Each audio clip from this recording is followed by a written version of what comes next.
Well, hello, greetings. It is now 2 something a.m. in the morning, and I'm up because I got some shit on my mind. I have a lot of shit on my mind. First of all, back in the early year of 2021, my daughter had signed up to take dance classes to become a majorette in dance. And so I had took her to dance class, dance practice. Took her to dance practice. And so I had to come pick her up. It's 6 o'clock in the afternoon. I dropped her off like around 4. So when I come back up to the school, that's across the street, by the way,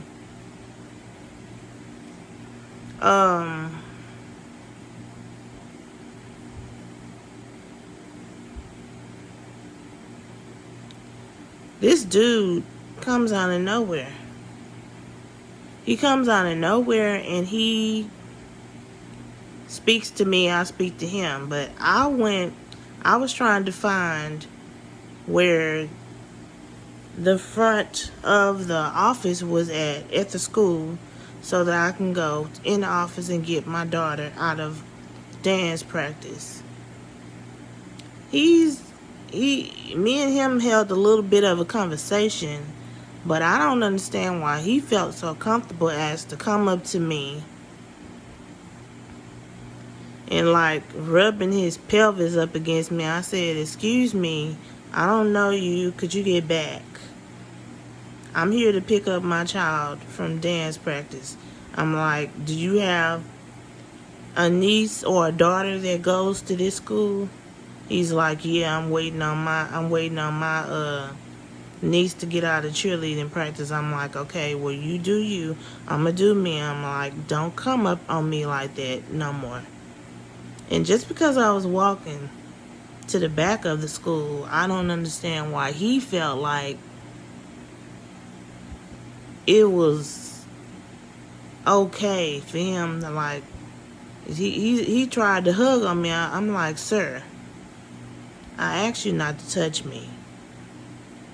He's like, "I'm sorry." He was like, "Well, can I have a hug?" I'm like, "No." So I'm still walking, trying to find where the back of this school is at.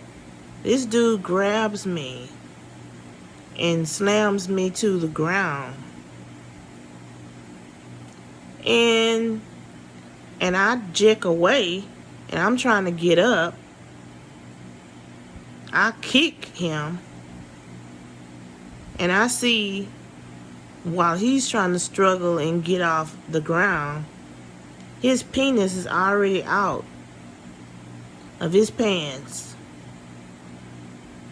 He's like, just come on ahead. Come on and go ahead and have sex with me.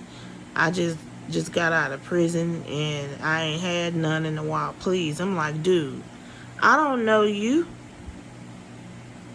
I don't know what you have, and I'm not doing nothing with you out here, out in the open, out in the public, in the broad daylight." So that means that if it was dark outside, he very well would have had attacked me. He probably would have punched me in the face and raped me. The same way that I got raped a long time ago by somebody else that I knew. But this dude was trying to rape me outside in the back of a school in the motherfucking broad daylight. But I got away from him.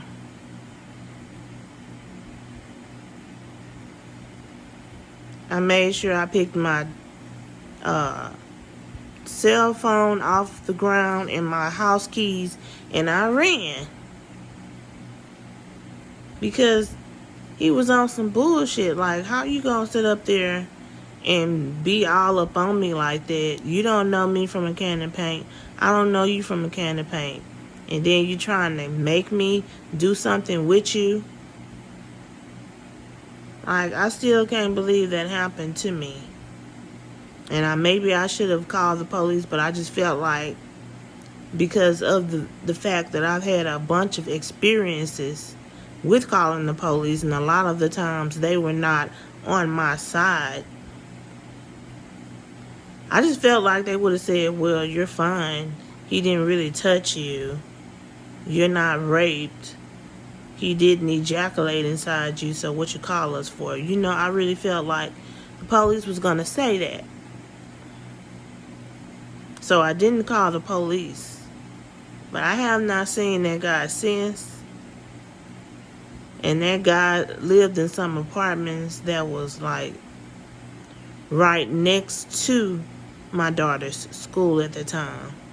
But I will never forget that. He grabbed me and slammed me on the ground and tried to like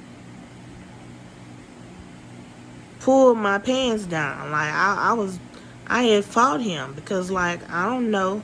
For all I knew, he could have had HIV or whatever. Like, this dude come out of nowhere. I'm there to pick my child up from dance practice and take my child home.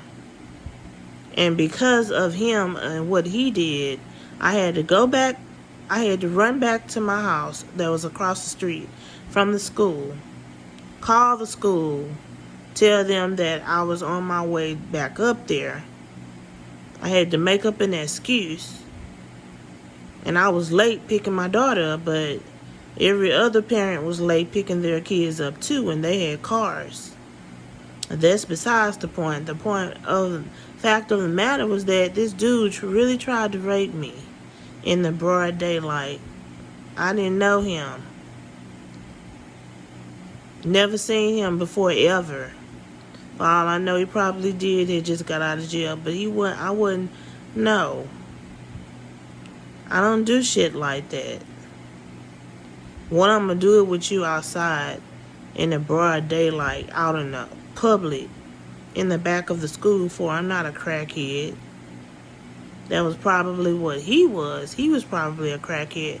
But I will never, ever, ever, ever forget that. Ever. Because I still can't believe something like that happened to me. I have not even told my family something like that happened to me. But it's a lot of things that has happened to me since I moved on this side of town. From the north side of Houston. I was in a toxic relationship with somebody who possibly did something in my house that I don't know about. The thing about it is, I didn't have no eyes or no cameras to see what was going on in my house every time I left, but somebody was my eyes for me. So whatever they thought they got away with, they really didn't.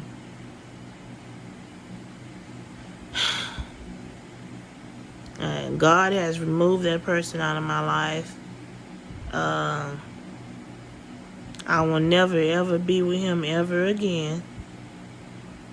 Because, like, it's bad enough I had someone who really wasn't living with me, who was trying to verbally and mentally abuse me. But how about having somebody who lived with you, who verbally and mentally abused you, cursing you out every other day, talking to you crazy, like, and you living in my house?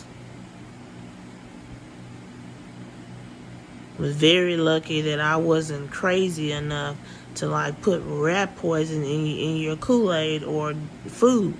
And you sitting up there talking crazy to me and cursing me out and arguing with me until 6 a.m. in the morning. I just been through so much. And then I move over here on this side of town and still going through things. It's just, I don't understand. Maybe it's just a storm that I'm possibly going through, but shit just ain't right. Some of the time things are just not right. I try to pray and keep God first and try not to think about things, but there's a lot of things that has happened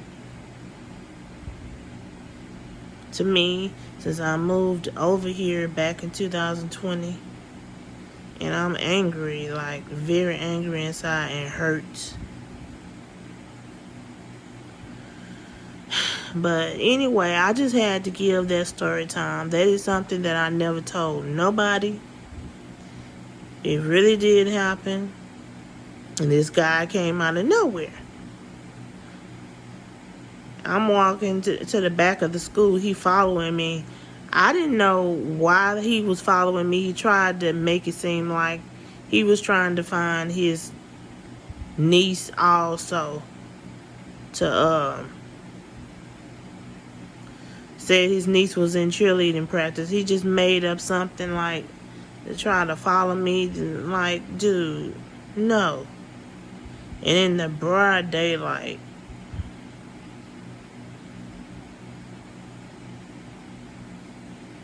Okay, but then this is the end of this story time, y'all. This is the end of the video.